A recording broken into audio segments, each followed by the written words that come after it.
Another week, boys, and another TWAB. This week in Destiny, we are still recovering from that first contact on the Dreadnought. It was a surprise for sure, and let's not focus on the pain right now, but on what else Heresy is bringing to the table this very week. Namely, a dungeon dropping tomorrow. Here's what we got this week. Heresy has arrived. The Destiny X Star Wars collab is here. New dungeon drops tomorrow, as well as brand new Bungie Rewards. Grab the Lunar New Year emblem. Let's do this. I wonder if they're going to talk about the disabled list as well. Okay, so no time to mourn. Heresy is here. After checking all your reactions of the very first week of the story development, we could say it landed the way we intended, like a blow to the chest, piercing everyone's heart. Oh, you don't know what we're talking about? Then we recommend you turn on your console or PC and play some Destiny 2 after watching the incredible trailer we made for our latest episode. Heresy is here with new story content, new activities, and a lot of new rewards. We have also improved or reworked many exotic weapons and armor, added new abilities for you to dominate and buff to others, and even redone how you experience the Crucible Trials of Osiris. Lots to do right now, so what are you waiting for? Yeah, I'd say this is a pretty jam-packed episode so far, guys. I mean, as far as like all the different changes and stuff, and the narrative's starting off pretty strong. So,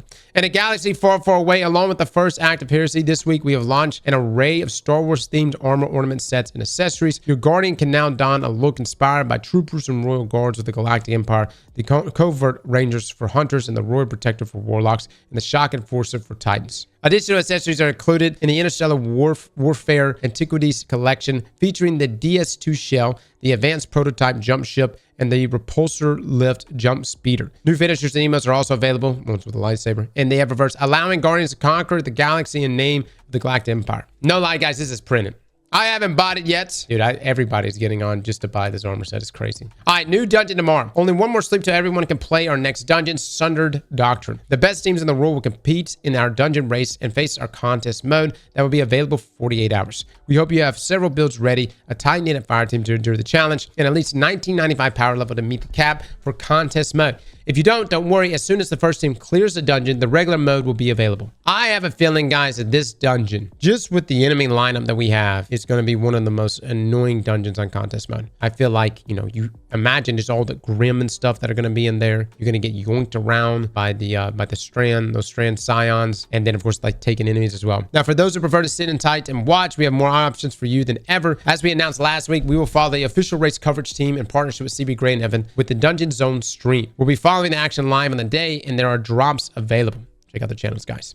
Those of you who speak French, Italian, or German, we have great news. We'll also have coverage in those languages. We have partnered with some international streamers to follow more teams than ever. We can watch them on the following channels, and yes, they will also have drops enabled. Check out their socials for more information about live times. In French, we have the Wise Thug and Merge. Italian, we have Masio. And then in German, we have Nexos Gaming. Now, the team that wins the dungeon race will be awarded an exclusive trophy that may look a little mysterious right now, but it won't after tomorrow. Okay. I don't know. It looks like 3 eyes. The fact that they got 3 of them, it looks like the hive eyes. Now, last but not least, let's refresh all the emblems you can get following the race. Please note, there have been some changes to redemption times. Trigonic Amber Emblem, available to all viewers of the participating channels. If you have your Bungie account linked with your Twitch account, you must watch the stream for 1 hour to unlock the drop. Also available on Evan's channels and all the rest of the other guys. That's this emblem right here, guys. So 1 hour for this one. The Gloaming Dark Emblem, available to all viewers of the participating channels. If you have your Bungie account linked with your Twitch account, you must watch the stream for 2 hours to unlock the drop. Obtain the emblem by watching any opted Twitch channel streaming Destiny 2 Sundered Doctrine from February the 7th until February the 11th. Okay, so for literally the whole weekend. And then Heretical Halation Emblem. New Twitch sub drop for all opted in Twitch channels streaming Destiny 2 between February the 11th until March the 4th. Subscribe or gift a sub on Twitch to your favorite opted in Destiny 2 streamer. Sexy. Best of luck to everyone that's participating in the dungeon race. Winners will see their names written in the stars forever, while everyone else can find comfort in the fact that finishing the Sundered Doctrine during contest mode is an amazing feat that will reward them with an exclusive emblem, the dungeon exclusive exotic, and of course, bragging rights among your friends. This is the big one, guys, why I say you should just give it a go. Contest mode gives you the guaranteed exotic. Are we included in the list? For these, yeah, for these emblems, yeah. It's anyone that's streaming Destiny 2, guys. No spoiler, but the exotic looks cool. Yeah, I'm not gonna spoil it either.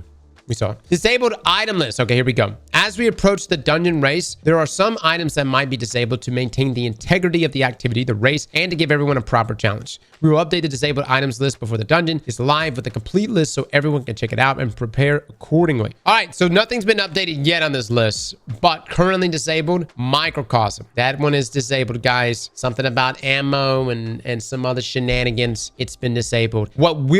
These are still active in the game, but they will be disabled during contest mode. Will be auto-loading holster perks, and I'm assuming this is going to hit anything that has auto-loading. So like with a horde, with auto-loading, I think, or at least the perk itself is going to be disabled. You guys correct me if I'm wrong on that. No, I don't think it's going to hit reconstruction. It says auto-loading holster perk. I don't know. Maybe it won't. Maybe it won't even hit with a horde. I don't know. But the class exotic glaives, yes, because what's happening right now is that the glaives are not locked to the class like it should be. You can use them on all different classes. And I actually kind of like it. I wish they would allow it to be utilized on all classes. We'll continue to monitor this list. This list right here, and this is what's so aggravating, man. And Bungie, if you guys can get us this as quickly as possible, that would be amazing. Like even if it was just today, even in later tonight, but just today, this would be extremely beneficial. That way, people can make changes to their loadouts, and it's not something we have to do immediately going into the dungeon. The dungeon is going to be freaking hard, and everybody's going to complain. Sounds like a great time. Sounds like a great time. All right, new Bungie rewards available. With the launch of the new episode, we also are releasing new Bungie rewards to celebrate your feats. Players who complete the Sundered Doctrine dungeon by 9:59 a.m. Pacific on May the 6th, 2025 will earn the Bungie rewards offered to purchase the Sundered Doctrine assortment, including a new work shirt, a dungeon bracelet, and a pin. Those who invest the time to complete the Delver title linked to the dungeon by that date will unlock the offer to purchase the Sundered Doctrine title pin. Okay. All right, you get a pin. There you go. Another pin. Oh my God. Yeah, this is the Heresy title pin. Gotcha. Finally, we have the perfect emblem to add to your collection. It's called the Knit One Per 2, and it's included as a gift with every Bungie store purchase completed throughout the duration of Heresy. Take a look. That's kind of cute. It's kind of cute. Yeah, I'm not even a cat guy, but that's pretty cute. Also, free emblem. Happy Lunar New Year, everyone. To honor the occasion, we have created a new emblem for everyone. We shared how to get it last week on social media. We felt like reminding everyone just in case. Click here to redeem the Year of the Snake emblem. Oh, okay. What is this? What link is this? What's this pop up? Oh, it just has me sign in. Oh, so you click the link, and I think it immediately puts your code in. Oh, wow. Okay. That's a pretty short TWAB, guys. Dawning 2024 Bungie Rewards update. After working through unlock issues, the Dawning 2024 ornament is now available to be purchased on the Bungie store. We've also extended the purchase date to May the 6th, 2025, so players have more time to pick up this commemorative award. The requirements to unlock this Bungie reward remains the same as before. Players need to have given at least one Dawning cooking during the event to each Destiny vendor. Also, ornament issues. We have resolved 2 issues regarding 2 armor ornaments launching along with Heresy. The chain piston ornament for Syntheseps will now appear in the armor inspection menu after purchase, and the Solar Storm ornament now correctly states that its unique visual effects occur when wearing the matching exotic armor. The call out for Pyrogo Gauntlets will be added in a future updates. Now, regarding the Nether. Okay. With the release of the Nether activity within the Dreadnought, we're looking to treat health as a resource that players need to monitor throughout gameplay. At this time, healing-centric builds and options, weapon perks, exotics, and abilities are not working as we intended. Additionally, we are aware that many healing-centric builds are difficult to see or feel, with Guardian health being increased by 200%. Overall, the health bar contains 3 times your normal health values, so healing feels fairly low and slow. I'm gonna say like fairly low and slow, but also just not accurate. Like overshields, when applied with like Bastion, like it should be at least, it should be at least like 30%, something like that. Or I guess 3 times your normal health value. I don't know. Maybe not. Maybe it is. I know right now it doesn't seem like it's doing anything. Like the overshields, especially like from your melees. Now we're looking to take a balance pass quickly and are targeting a patches early this next week to address these issues. Stay tuned for updates. Outside of that, guys, we have a number of known issues. Due to an issue where Microcosm can gain heavy ammo from special ammo bricks, the weapon has been disabled until a fix can be deployed. The bolt charge boon description does not match the subclass ability description. It should say at maximum charge, any ability damage generates a powerful bolt of arc lightning at the target's location. Several lines in each language for Memory Savathun, Memory Oryx, and Memory Azivu are cut off or not played at all. Yeah, that's due to the strike, right? I don't know. Okay. Character's name is missing on the upper right ghost icon when acquiring a collectible. The issue can be circumvented by pulling out your ghost or turning on the show speaker name setting in your settings subtitle menu. The Toma 1 is not appropriately rewarding the Abyssal Edge legendary sword. Until resolved, we recommend seeking alternative rewards to avoid loss of currencies. Gotcha. The hunter aspect on the prowl currently grants a small chunk of ability energy over the 7-second duration of each stack instead of all at once. Wow, that's crazy. Nothing about how it can activate within a 50-meter radius of any enemy without even having line of sight.